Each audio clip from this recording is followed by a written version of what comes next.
So I recently came across this post on powerscaling Reddit asking, who are the strongest blue characters in fiction? And in the comments below, users would post characters that represent the color blue as candidates for the team. The 10 characters believed to be the strongest of their color would then be chosen as representatives. As we can see here, this will be applied to 7 more colors, and all the teams will be pit against one another and ranked once they're ready. But when I saw this post, I thought it'd be fun to scale each member of Team Blue so people would have an idea of their true strength.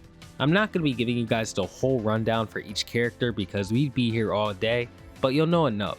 With that said, if you guys enjoy content such as this, don't forget to leave a like and subscribe as it'll tell me to continue this series with other teams. And now, let's get into it. As the vanguard of Team Blue, we begin with Sporticus.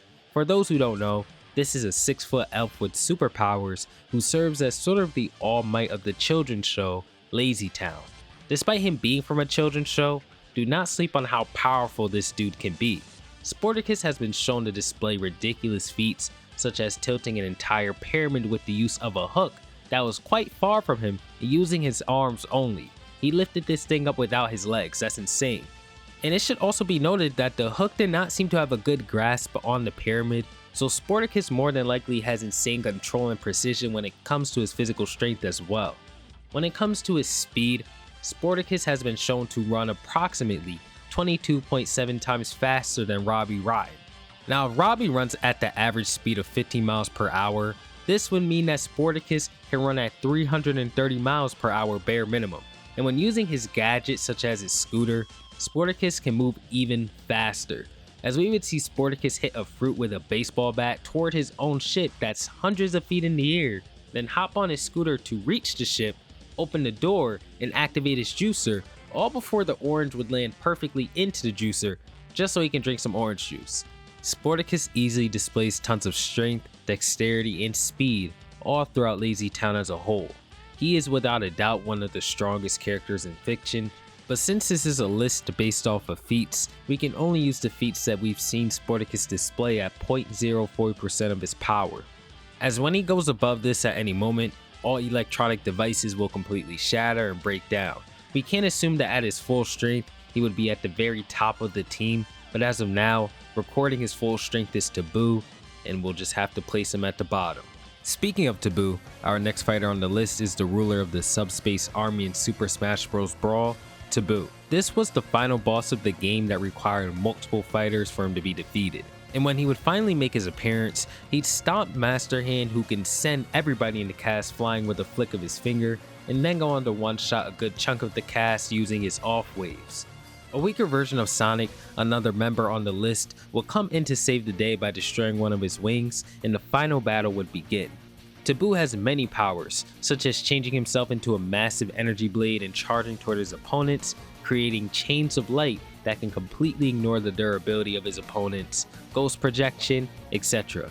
Tabo's ability to manipulate energy and light is at an unprecedented level, and he seems to be quite powerful, but there isn't much on him as he just shows up at the end of the story and gets defeated right after. The fact that Tabo is at number 9 on this list says a lot to the strength of Team Blue as a whole. Now we arrive at the Alpha and the Omega, Virgil Sparta. Virgil being this high on the list is a testament to how overpowered this team is as a whole, and why as these color teams are created, I'm not sure if we're gonna see a team stronger than this. Virgil firstly boasts being equals with his brother Dante from Devil May Cry. These two throw attacks that bisect space and ignore durability at each other every other day, and their attack potency is essentially limitless due to this, but you could cap it at multiversal levels just to be safe, since that's a general consensus. Virgil likely has infinite levels of speed as he's able to react to furries. These Furies are enemies in Devil May Cry 5 that are described as jumping through time and space in order to reach their targets, and they're easily able to have their attacks deflected by either Virgil or Dante in the game. On top of this, Virgil, like his brother, should be pseudo-immortal as it does take a lot to put them down. I mean, every single time you think one of them are dead, they're more than likely not. And again, stack this with the durability that allows them to eat attacks that cut space into smithereens, and yeah, defeating Virgil is no easy task. Virgil also has two transformations, the Devil Trigger and the Sin Devil Trigger. These two transformations massively boost Virgil's capabilities, stats, and strength even further than they're already capable of. Take note that Virgil is one of those regal types of characters who thinks he's too good for anything, so he can be arrogant to a fault at times. And from a prideful and arrogant older brother to a goofy and joyful servant, we have the Genie from Aladdin right after Virgil. Genie would be permanently freed from the lamp by the end of the movie and basically allowed to do whatever he pleases in the show. We've seen Genie make himself completely massive to a point where his head was the same size as Earth itself, then take Earth and spin it in his hands as if it were a basketball. We've also seen Genie take Aladdin all the way up to space in seconds. When we include the fact that Genie is present in Kingdom Hearts as a summon and can actually help Sora and damage any of the enemies that he fights, then yeah, his stats skyrocket, as Sora is able to contend with Xehanort, a character who wielded the X-Blade. This X-Blade having the ability to manipulate Kingdom Hearts and rewrite the entire cosmology of the Kingdom Hearts universe. Of course, Genie sits a little below this level, as the last time we've seen him was with a weaker Sora than the present one, but he's still up there no matter how you scale the series, since Xehanort has been around the same level of strength throughout the entire franchise. Just know, if any Disney character has been in Kingdom Hearts, they're stronger than you think. Of course, Genie's also here because of his ability to essentially do whatever he feels like doing, but with all of his power, he does have a massive drawback. Genie is not allowed to take the life of anybody using his power, no matter what. But this isn't that much of a drawback when considering the fact that he'll be on a team with 9 other people that can just do the job for him, so he can just play a really good support role. After Genie, we have our fan favorite, Goku. Now, since this is a list of blue characters, we're only going to be using Super Saiyan Blue Goku, and not only this, Super Saiyan God Goku is more than likely going to be on the red list, so I'm gonna have to make them separate contestants. The last time we'd see Goku in his blue state, actually going all out and getting a true showing, would be against Gas. Goku in this fight was able to withstand many of Gas's attacks and trade blows with him. This would be a Gas who wished to be the strongest in the universe and was clearly above MUI Goku and Ultra Ego Vegeta in strength. Although this makes no sense, it's Dragon Ball, so we're not going to question it. Goku in his blue state is hard to get a grasp on because we don't see it as much as we used to now, but we know that Goku can use some elements of Ultra Instinct while in blue and spam instant transmission to make himself almost impossible to hit for those stronger than him. I would put the current blue Goku as of the superhero arc on the level of Jiren from the Tournament of Power. Jiren was around the level of MUI Goku at this time, and these two had enough strength to shake the entire world of Void by powering up alone, and they were just moving beyond the speed of light. Goku in blue is certainly at 6 on the list, and would be higher if he were able to use his final transformations or other continuities. Or at least that's what I'd like to say. But as we enter the top 5 of Team Blue, we have Rimu Tempest. At this point of the video, we're going to be entering ridiculous levels of strength and hacks, but I'm still going to try and give you a general and simplified idea of what each of these characters are capable of. When I say Rimu is broken, I mean he is broken. He has so many abilities to either one-shot somebody or just delete them from existence without even trying.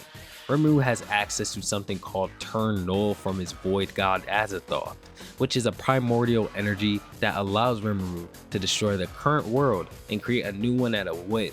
He can also do this to a scale where he can create infinite universes of varying levels. He's also been able to survive in a void where everything ends, such as concepts, worlds, laws, etc.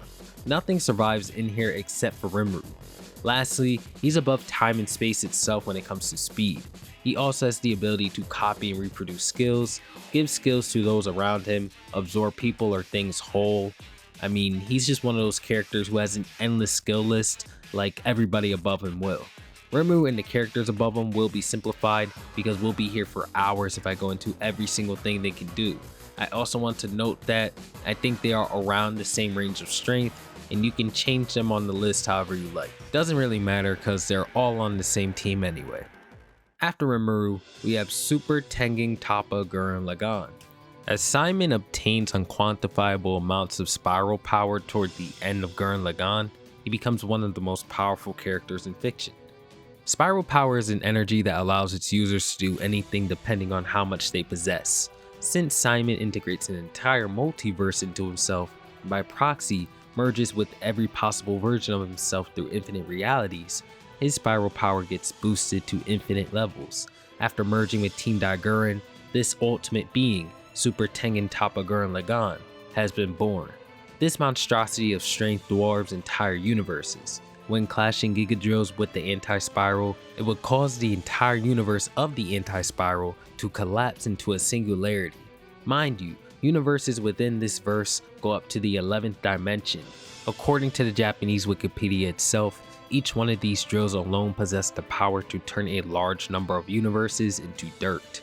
The size of the machine itself is just ridiculous, as this scan would be translated into the second half of Gurren Lagann overwhelms viewers with an intense driving feeling. But the scale of the Gurren Lagann series has been on many viewers' minds. If the size of Lagann is approximately 1 meter and Gurren Lagann is about 5 meters, then it follows that the figures below are rough estimates. However, because Tengen Toppa Gurren Lagann is a materialized thought, its size is impossible to calculate. It doesn't actually exist within the physical world. Use this as only a guide so you can grasp the magnitude of these sizes. When comparing the first Gurren Lagann and Tengen Toppa Gurren Lagann is about 10 to the 25th power times larger, or in other words, 10 septillion times larger than Gurren Lagann. It could be said that this size is truly unimaginable. You get the point with this guy, he's strong. Someone just as strong as this being is Archisonic, the Blue Blur himself. Thankfully, he's a bit more simple than most. Sonic first and foremost has the 1 billion ring bonus. This is a passive aura that was granted to him by the gods of his universe. It will always protect Sonic no matter what. He can restore his physical and spiritual essence, retain his life force, and has even brought him back from existence erasure. Sonic on top of this has something called the Chaos Factor. Eggman would say that Sonic has become the embodiment of chaos energy due to being exposed to it so many times. To make this simple, in every scenario no matter what, there will be a chance of something going completely wrong no matter how much you prepared for it. A hiccup at the quantum level that destroys everything. This is what Sonic is, the constant inconsistency that nothing can ever prepare for. Chaos itself. To get into stats, Sonic has enough speed in his base to visit every planet in the universe and be back home before dinner. In his universe, by the way, there are countless planets. This makes Sonic's speed infinite. He's even been able to move within stop time and beat up his own shadow. At his peak, which is his super state, we've seen Sonic match and even surpass the strength of beings who can crush entire multiverses with their bare hands and fatally wound the gods of his own universe. But Super Sonic's yellow. You can't use them. Oh yes I can, because Ultra Sonic exists and he's a stage above Super Sonic that sends Sonic's strength beyond what his super state can already do, and guess what? He's blue. Any supersonic feats are fair game with Ultra Sonic. We all know Archisonic is one of the most powerful characters ever, so who on Team Blue is even more powerful than him? In the final 2 spots, we have Makoto Yuki from Persona 3 and Dr. Manhattan, 2 insanely broken beings. Let's talk about Makoto first, as honestly, I'm not too sure where he should be. Him being at number 2 is more of a educated guess. Makoto at the end of his journey would confront a being that comes from the deepest depths of the collective unconsciousness, representing primordial darkness itself, Nyx. Since Nyx comes from the collective unconsciousness, its speed is infinite, as it would be stated in Megami Tensei light novels that beings from this area of existence experience time and space in a way where they are everywhere at once at all times and observe all possible worlds simultaneously. Makoto is at the very least comparable to this entity, as he's fought it directly and would eventually seal it. Makoto has also been able to withstand attacks from this monstrosity, one attack being literally death itself. Being able to battle such a being places him this high on Team Blue. I believe for the most part, Makoto was only seen as this powerful and chosen to be on Team Blue because of a lot of cross-scaling and referencing of Shin Megami Tensei and the fact that he battles Joker in his own game. who fought against what is referred to as the primordial human with a deific form, the ideal for all to strive toward, the source and the destination of everything. Takuto Maruki, his persona Adam Kadmon, can just erase concepts and alter reality itself to the highest levels possible. With the way cognition works in the Persona universe, combined with the fact that he's an entity comprised of humanity's maximum potential and willpower, you can argue that he is the strongest thing in the franchise, although many would say otherwise. A lot of chain scaling gets you to a point where most would say that Makoto is one of the most powerful characters in fiction. On the other hand, we have Dr. Manhattan, who I am much more certain of. To end this video, Dr. Manhattan sits at 1. He is one of those characters that will simply always remain supreme. As a being of pure energy, he sees the past, future, and present at all times, meanwhile dispersing multiple clone bodies to duplicate himself across existence. He basically knows everything that could be known, and his reality warping is at a level where he can defeat anything that is not a true omnipotent being, such as the Presence. He's been able to attack Barry Allen directly and easily, to a point where Barry could not even react to his attack. He was even able to restrain him once. This is the same Barry Allen who evacuated an entire city within a millisecond and can tap into the Speed Force, the representation of reality in motion and the cosmic force that pushes space and time forward endlessly. This is the force that grants movement to the DC multiverse. Barry Allen manipulating this puts him at the highest levels of speed you can ever think of, and Dr. Manhattan easily hits him. Dr. Manhattan could also manipulate and observe the DC metaverse as if it were pieces on a chessboard, and even remove years of time from the history of the multiverse, which makes everybody forget that time even existed. With a wave of his hand, he can vaporize anything that stands against him and make it seem as if it never existed. With that said, let me know if you enjoyed the coverage of Team Blue, and if you want me to continue this color scaling series with all the teams, then match them against each other. You know how it goes. Thank you guys so much for watching. Much love and appreciation, and I'll catch you on the next one. Peace out.